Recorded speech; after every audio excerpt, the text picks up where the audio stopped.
ಹೌದು, ಚಿಕ್ಕಬಳ್ಳಾಪುರ ಜಿಲ್ಲೆ ದಿನೇ ದಿನೇ ಮಾದಕ ವಸ್ತುಗಳ ರಾಜಧಾನಿಯಾಗಿ ಬದಲಾಗುತ್ತಿದೆ ಎಂಬ ಅಪವಾದ ಹೊತ್ತಿತ್ತು. ಈ ಅಪವಾದದಿಂದ ದೂರವಾಗುವ ಜೊತೆಗೆ ಚಿಕ್ಕಬಳ್ಳಾಪುರವನ್ನು ಮಾದಕ ವಸ್ತು ಮುಕ್ತ ಜಿಲ್ಲೆಯಾಗಿ ಮಾಡಲು ಚಿಕ್ಕಬಳ್ಳಾಪುರ ಜಿಲ್ಲಾ ಪೊಲೀಸ್ ವರಿಷ್ಠಾಧಿಕಾರಿ ಕುಶಾಲ್ ಚೌಕ್ಸೆ ಪಣ ತೊಟ್ಟಿದ್ದರು. ಅದರ ಭಾಗವಾಗಿ ನಿನ್ನೆ ರಾತ್ರಿ ಪೊಲೀಸರು ಭರ್ಜರಿ ಬೇಟೆಯಾಡಿದ್ದು ಬರೋಬ್ಬರಿ 35.64 ಕೆಜಿ ಗಾಂಜಾ ವಶಕ್ಕೆ ಪಡೆಯುವ ಜೊತೆಗೆ ಒಂದು ಕಾರು ಜಪ್ತು ಮಾಡಿ 5 ಬಂಧಿಸುವಲ್ಲಿ ಯಶಸ್ವಿಯಾಗಿದ್ದಾರೆ.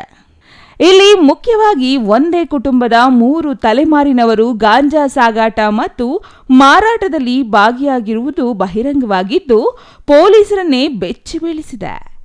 ಅಲ್ಲದೆ ಈ ಆರೋಪಿಗಳ ವಿರುದ್ಧ ಫೋಕ್ಸೋ ಸೇರಿದಂತೆ ಬೆಂಗಳೂರು ಮತ್ತು ತುಮಕೂರು ಜಿಲ್ಲೆಗಳಲ್ಲಿ ಗಾಂಜಾ ಪ್ರಕರಣಗಳು ದಾಖಲಾಗಿದ್ದು ಇವರ ವೃತ್ತಿಯೇ ಗಾಂಜಾ ಸಾಗಾಟ ಮತ್ತು ಮಾರಾಟ ಎಂಬುದು ಮತ್ತೊಮ್ಮೆ ಸಾಬೀತಾಗಿದೆ. ಪ್ರಕರಣದಲ್ಲಿ ದೇವಮ್ಮ ಎಂಬ 38 ವರ್ಷದ ಮಹಿಳೆಯನ್ನು ಬಂಧಿಸಲಾಗಿದ್ದು ಈಕೆಯ ತಂದೆ 63 ವರ್ಷದ ಮಾರಪ್ಪ ಮತ್ತು ಆಕೆಯ ಮಗ 18 ವರ್ಷದ ಅಪ್ರಾಪ್ತ ಯುವಕನೊಬ್ಬನನ್ನು ಬಂಧಿಸಲಾಗಿದೆ. ಇದರಿಂದ ಒಂದೇ ಕುಟುಂಬದ 3 ತಲೆಮಾರು ಗಾಂಜಾ ಮಾರಾಟದಲ್ಲಿ ನಿರತರಾಗಿರುವುದು ಬೆಳಕಿಗೆ ಬಂದಿದ್ದು ಜಿಲ್ಲಾ ಪೊಲೀಸ್ ಇಲಾಖೆಯನ್ನೇ ಈ ವಿಚಾರ ಬೆಚ್ಚಿ ಬೀಳಿಸುವಂತಾಗಿದೆ. ಇನ್ನು ಡಿವೈಎಸ್ಪಿ ರವಿಕುಮಾರ್ ಮತ್ತು ಇನ್ಸ್ಪೆಕ್ಟರ್ ಸೂರ್ಯಪ್ರಕಾಶ್ ನೇತೃತ್ವದಲ್ಲಿ ನಿನ್ನೆ ರಾತ್ರಿ ದಾಳಿ ನಡೆಸಲಾಗಿದ್ದು ಈ ವೇಳೆ 35 ಕೆಜಿ ಗಾಂಜಾ ಜೊತೆಗೆ 5 ಆರೋಪಿಗಳು ಸಿಕ್ಕಿಬಿದ್ದಿದ್ದಾರೆ.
ಚಿಂತಾಮಣಿ ತಾಲೂಕಿನ ಮಾಡಿಗೆರೆ ಕ್ರಾಸ್ನಲ್ಲಿ ಬರುತ್ತಿದ್ದ ಕಾರಿನ ಮೇಲೆ ದಾಳಿ ನಡೆಸಿ ತನಿಖೆ ನಡೆಸಿದಾಗ ಕಾರಿನಲ್ಲಿ 35.64 ಕೆಜಿ ಗಾಂಜಾ ಇರುವುದು ಬೆಳಕಿಗೆ ಬಂದಿದೆ. ಹಾಗಾಗಿ ಕಾರಿನ ಜೊತೆಗೆ ಕಾರಿನಲ್ಲಿದ್ದ 5 ವಶಕ್ಕೆ ಪಡೆಯಲಾಗಿದೆ. ಗಾಂಜಾ ಪ್ರಕರಣದಲ್ಲಿ ಬಂಧಿತರಾಗಿರುವ ದೇವಮ್ಮ ವಿರುದ್ಧ ತುಮಕೂರು, ಬೆಂಗಳೂರು ಜಿಲ್ಲೆಯಲ್ಲಿಯೂ ಗಾಂಜಾ ಪ್ರಕರಣಗಳು ದಾಖಲಾಗಿವೆ.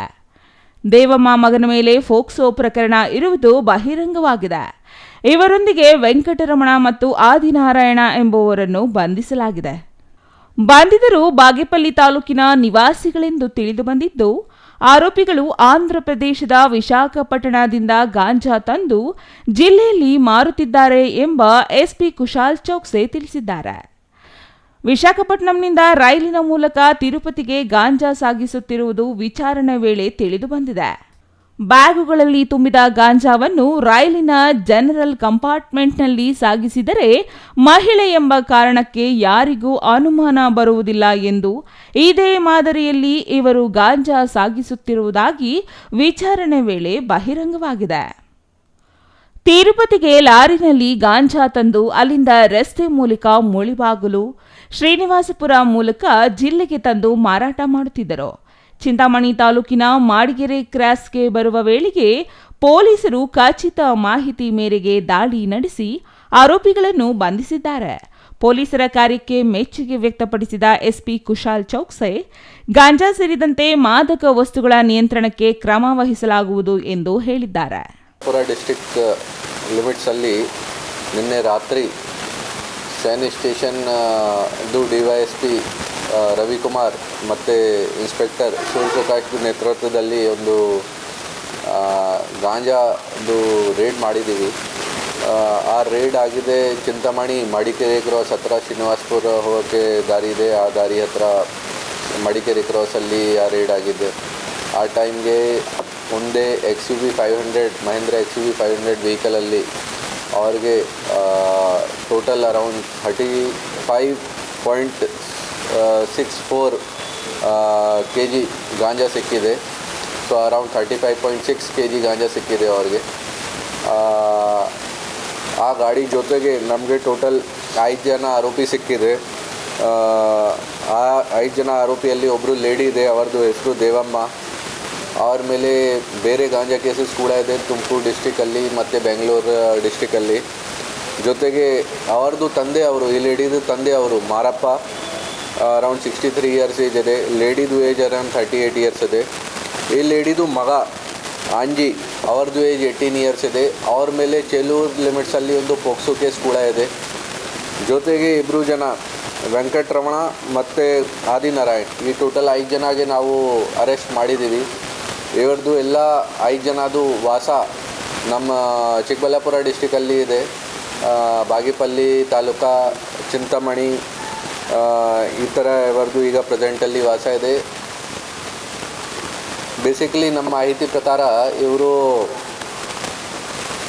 ವಿಶಾಖಪಟ್ಟಣಮಿಂದ, ಆಂಧ್ರ ಪ್ರದೇಶ್ ವಿಶಾಖಪಟ್ಟಣಮಿಂದ ಈ ಗಾಂಜಾಗೆ ಟ್ರಾನ್ಸ್ಪೋರ್ಟ್ ಮಾಡಿಕೊಂಡು ನಮ್ಮ ಡಿಸ್ಟಿಕ್ಗೆ ಬರ್ತಾ ಇದ್ದಾರೆ. ಬೇಸಿಕಲಿ ತಿರುಪತಿಯಿಂದ, ವಿಶಾಖಪಟ್ಟಣಮಿಂದ ಇವರು ತಿರುಪತಿಗೆ ಬಂದಿದ್ದಾರೆ.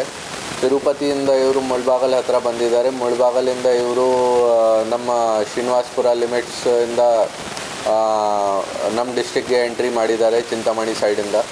ಆ ಟೈಮ್ಗೆ ನಮ್ಮ ಟೀಮ್ ಅವರಿಗೆ ರೇಡ್ ಮಾಡಿ ಸ್ಟಾಪ್ ಮಾಡಿ ಇದನ್ನು ಸೀಸ್ ಮಾಡಿದ್ದಾರೆ ಗಾಂಜಾಗೆ. ಸೊ ನಮ್ಮ ಸೈನಿ ಸ್ಟೇಷನ್ ಟೀಮು ತುಂಬ ಚೆನ್ನಾಗಿ ಕೆಲಸ ಮಾಡಿದ್ದಾರೆ. ಮತ್ತು ಅವರದ್ದು ಎಫರ್ಟ್ಸ್ ಕಾರಣ ಬಗ್ಗೆ ಡೆಫಿನೆಟ್ಲಿ ನಾವು ಈ ಡಿಸ್ಟಿಕಲ್ಲಿ ಗಾಂಜಾ ಮತ್ತು ಬೇರೆ NDPS ವಸ್ತುಗಳು ಅದನ್ನು ನಾವು ಕಂಟ್ರೋಲ್ ಮಾಡ್ತೀವಿ. ದೊಡ್ಡ ಮಟ್ಟದಲ್ಲಿ ಆಂಧ್ರ ಪ್ರದೇಶದಿಂದ ಜಿಲ್ಲೆಗೆ ಗಾಂಜಾ ತರುವ ಆರೋಪಿಗಳು ಇದನ್ನು ಸಣ್ಣ ಸಣ್ಣ ಪೌಚ್ಗಳಾಗಿ ಮಾಡಿ ಸ್ಥಳೀಯ ಫೆಡ್ಲರ್ಗಳಿಗೆ ಮಾರಾಟ ಮಾಡುತ್ತಿದ್ದರು. ತನಿಖೆಯಲ್ಲಿ ಇತರೆ ಮಾಹಿತಿ ಹೊರಬರಲಿದೆ. ಈ ಹಿಂದೆಯೂ ಇದೇ ಕೆಲಸ ಮಾಡಿದ್ದು ನಿರಂತರವಾಗಿ ಇವರು ಗಾಂಜಾ ಸಾಗಾಣೆ ವೃತ್ತಿಯಾಗಿಸಿಕೊಂಡಿದ್ದಾರೆ. ಕೋಲಾರ, ಬೆಂಗಳೂರು ಗ್ರಾಮಾಂತರ, ತುಮಕೂರಿನಲ್ಲಿಯೂ ಇವರ ವಿರುದ್ಧ ಪ್ರಕರಣಗಳಿವೆ. ಮೊಬೈಲ್ ಸೇರಿದಂತೆ ಇತರೆ ವಸ್ತುಗಳನ್ನು ವಶಕ್ಕೆ ಪಡೆದು ತನಿಖೆ ನಡೆಸಲಾಗುತ್ತಿದೆ. ತನಿಖೆಯಲ್ಲಿ ಹೆಚ್ಚಿನ ವಿವರಗಳು ಬಹಿರಂಗವಾಗಲಿವೆ ಎಂದು ಎಸ್ಪಿ ತಿಳಿಸಿದ್ದಾರೆ. ಒರಿಸ್ಸಾ ಗಡಿಯಲ್ಲಿನ ಆಂಧ್ರ ಪ್ರದೇಶದ ವಿಶಾಖಪಟ್ಟಣಂ ಹೇರಳವಾಗಿ ಗಾಂಜಾ ಬೆಳೆಯುತ್ತಿದ್ದು ಅಲ್ಲಿಂದ ಜಿಲ್ಲೆಗೆ ಸಾಗಾಟ ನಡೆಯುತ್ತಿದೆ. ಇತ್ತೀಚೆಗೆ ಚಿಂತಾಮಣಿಯಲ್ಲಿ 5 kg ಗಾಂಜಾ ವಶಪಡಿಸಿಕೊಂಡು ಪ್ರಕರಣ ದಾಖಲಿಸಲಾಗಿದೆ. ಪ್ರಸ್ತುತ ಬಂಧಿತರಾಗಿರುವ 5 ಮಂದಿ ಗಾಂಜಾ ಮಾರಾಟದಿಂದ ಆಸ್ತಿ ಮಾಡಿದ್ದರೆ ಅದನ್ನು ಸೀಸ್ ಮಾಡಲಾಗುವುದು ಎಂದು ಎಸ್ಪಿ ತಿಳಿಸಿದ್ದಾರೆ. ಅಲ್ಲದೆ ಈ ವರ್ಷದಲ್ಲಿ ಜಿಲ್ಲೆಯಾದ್ಯಂತ 10 kg ಗಾಂಜಾ ವಶಪಡಿಸಿಕೊಂಡು 9 ಪ್ರಕರಣ ದಾಖಲಾಗಿದೆ. 15 ದಿನಗಳಲ್ಲಿ ಸುಮಾರು 50 kg ಗಾಂಜಾ ವಶಪಡಿಸಿಕೊಳ್ಳಲಾಗಿದೆ. ಚಿಕ್ಕಬಳ್ಳಾಪುರ ಜಿಲ್ಲೆಯನ್ನು ಮಾದಕ ವಸ್ತು ಮುಕ್ತ ಮಾಡುವ ಗುರಿಯೊಂದಿಗೆ ಪೊಲೀಸರು ಕೆಲಸ ಮಾಡುತ್ತಿದ್ದಾರೆ. ಅವರನ್ನು ಅಭಿನಂದಿಸುವುದಾಗಿ ಎಸ್ಪಿ ಹೇಳಿದ್ದಾರೆ. News bureau, CTV news.